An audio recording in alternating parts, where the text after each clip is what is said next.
بعد مباراة غريبة جدًا خلصت بنتيجة 1-0 لنجلِك على بيراميدز في النيجر.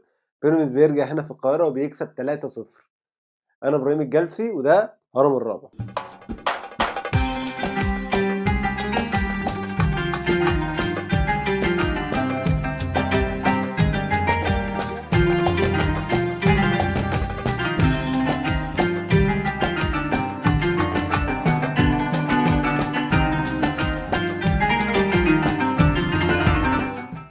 أهلا بيك يا صديقي في فيديو جديد في الهرم الرابع. أول حاجة عايز أعتذر عن التأخير، حصل شوية مشاكل كده في التصوير، اضطريت إن أنا أأجل، بس كله كده دلوقتي تمام وجاهزين إن إحنا نتكلم عن الماتش. بيراميدز بيقدر إن هو يحقق فوز سهل جدا قدام نجلك، وده الشيء المفروض المتوقع، يعني الشيء البديهي. بيراميدز يعني تقريبا 8 لاعب واحد بتمن فرقة نجلك دي كلها على بعض، أنت فاهم، بالمدرب. فريق متواضع جدا، غريب انك تخسر منه 1-0 هناك. طيب ايه اللي حصل هناك؟ صعب ان انا اتكلم عليه لان انا ما شفتش الماتش في الاول وفي الاخر، يعني ما كانش مذاع، يعني او لو كان مذاع في حته فاكيد كانت بعيده عني الحته دي.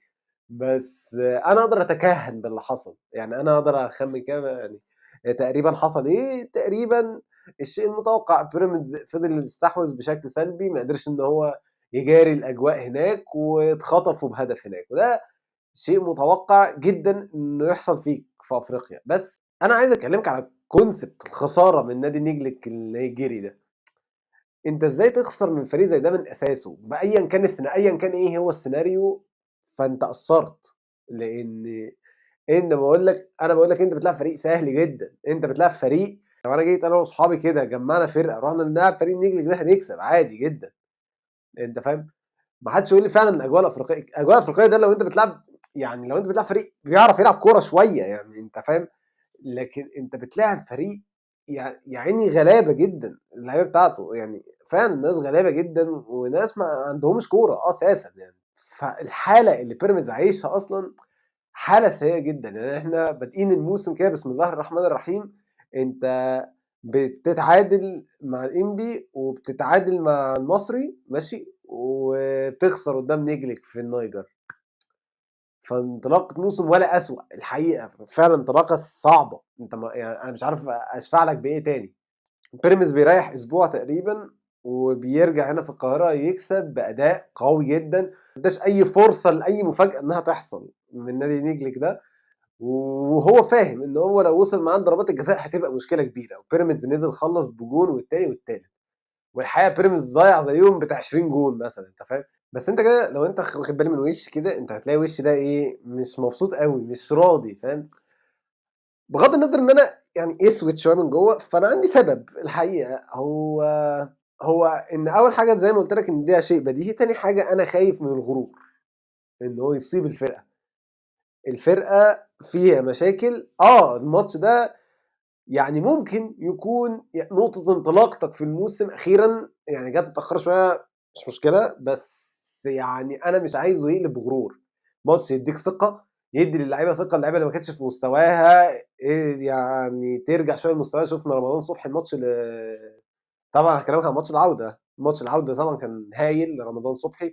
عبد الله السعيد بسم الله ما شاء الله، الشاب عبد الله السعيد، يعني هو الفرقة كلها لعبت حلو، ده شيء بديهي، يعني ده شيء ما نقدرش إن إحنا نتكلم عليه، وده الشيء اللي كانوا متوقعينه. بس نادي بيراميدز مش كل مرة هيلاعب فريق زي نيكليك ده. أنت مثلًا لمّا تيجي تلعب في الكونفدرالية لأ، أنت هتلاعب فرق أتقل، أنت فاهم؟ يعني أنت مثلًا لو بتلاعب فريق من شمال أفريقيا وخسرت هناك 1-0، ابقى تعالَ تِف على قبري لو عرفت تطلع بهجمة واحدة هنا في القاهرة. هيكلّحوا صح بقى، يعني هيكلّحوا وهيلعبوا يعني هيكلّحوا وعارفين هُم بيلعبوا الكورة إزاي، أنت فاهم؟ على عكس الفريق ده اللي كان يا عيني بيحاول يدافع، بس ما فيش إمكانيات وما فيش صحة، فرق إمكانيات وفرق خبرة وفرق صحة وفرق روح وفرق كل حاجة، فرق كل حاجة. لكن أنت لمّا تلاقي يعني فريق قادر إن هو يجاريك بقى بدنيًا وفنيًا، أنت فاهم؟ لو أنت خسرت ماتش تافه هناك بالسذاجة دي، لأ، أنت هتيجي هنا القاهرة معلش ما تزعلش، أو العكس، أو لو أنت مثلًا كسبت بنتيجة صغيرة هنا ورُحت له هناك هيعمل لك مشاكل، أنت فاهم؟ فبيراميدز لازم يتعلم من اللي حصل ده علشان ما يكرروش. أنت معلش خط دفاعك بالحارس مش هش لدرجة إن هو يستقبل جون من نجلك، وخط هجومك مش ضعيف لدرجة إن هو ما يقدرش يجيب جون فيه هناك.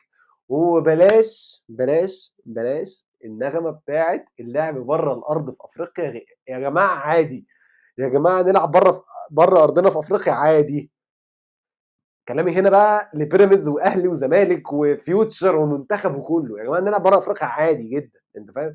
يعني مش عايزك تكسب 4، 5 بس على الأقل ما تكونش رايح عامل حسابك إنك ممكن تخسر، أنت فاهم؟ بالذات لو أنت بتلعب فرقة متواضعة. خلص بقى الكلام عن الماتش، عايز بقى إيه، نتكلم عن حاجة جميلة جدًا. يا جماعة on time sports إيه، يعني إيه؟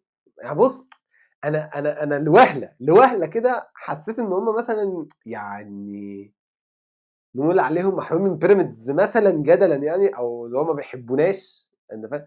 يعني أنا مش قادر أفهم إزاي. ده على فكرة تاني مرّة، يعني اللي أنا هاقوله ده مش أول مرّة تحصل، دي تاني مرّة. قبل كده حصلت كان بيراميدز بيلعب طلائع الجيش في الدوري المصري، ماتش ما اتذاعش. أنا مش عارف إيه حوار الماتش اللي ما بيتذاعش ده، معلش يعني أنا عايز أفهم. يعني يعني إيه بيراميدز بيلعب ماتش في أفريقيا في القاهرة وماتش ما اتذاعش؟ إزاي؟ يعني عملتها إزاي؟ بلاش، طب بلاش. هل أنت مثلًا يعني مش معترف ببيراميدز ده كفريق مصري؟ يعني اشمعنى فيوتشر؟ أنا عايز أعرف فيوتشر عمل إيه. إحنا أنا عايز أعرف فيوتشر أجمد مني في إيه؟ يعني ليه اتذاع ماتش فيوتشر وبيراميدز ما اتذاعش الماتش بتاعه؟ يعني وبعدين عايز أقول لك على حاجة، يعني أنت مثلًا أنا عايز أورّي لك بس، يعني في وقت ماتش بيراميدز ده كانوا بيذيعوا حاجتين. طبعًا يعني في on time sport 1 دي بيتذاع عليها ماتش فيوتشر، on time sports 2 بيتذاع عليها مسابقة سباحة مُعادة، يعني مسابقة سباحة متسجلة أصلًا، يعني هي مش مباشرة حتى. on time sport 3 بيتذاع عليها إيه؟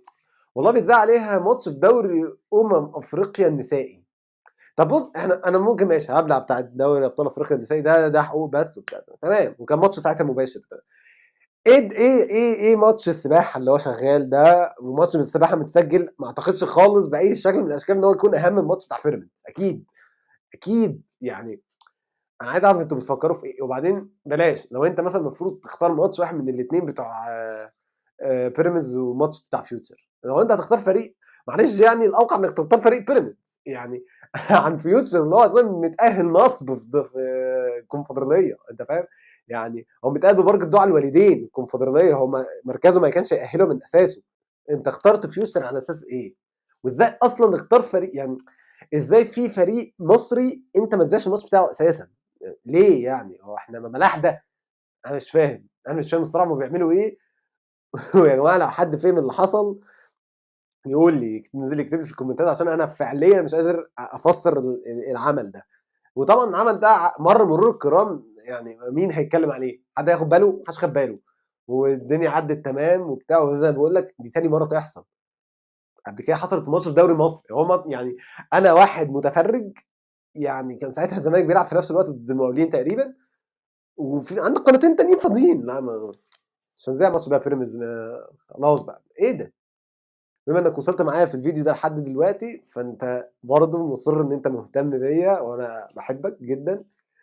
وعايز أقول لك بقى على خبر، الأسبوع اللي جاي وقت تصوير الفيديو هو انطلاقة كأس العالم، وأنا مش قادر أقول لك أنا متحمس لكأس العالم ده قد إيه. وبالمناسبة دي أنا عايز أقول لك إن أنا هاوقّف فيديوهات عن بيراميدز، والكلام اللي جاي كلّه هيكون عن كأس العالم. وأتمنى الصراحة ربنا يوفقني في حاجة زي كده، لإن أنا هتكون حاجة جديدة عليّا. أنا أول مرّة أتكلم عن فريق تاني غير بيراميدز والمنتخب طبعًا. بس إن شاء الله يعني نعمل شغل كويس. وبس، ما تنساش تعمل لايك وسبسكرايب، و طبعًا شريف إكرامي وأحمد فتحي تدعي إن هم يسيبوا الفرقة. سلام عليكم.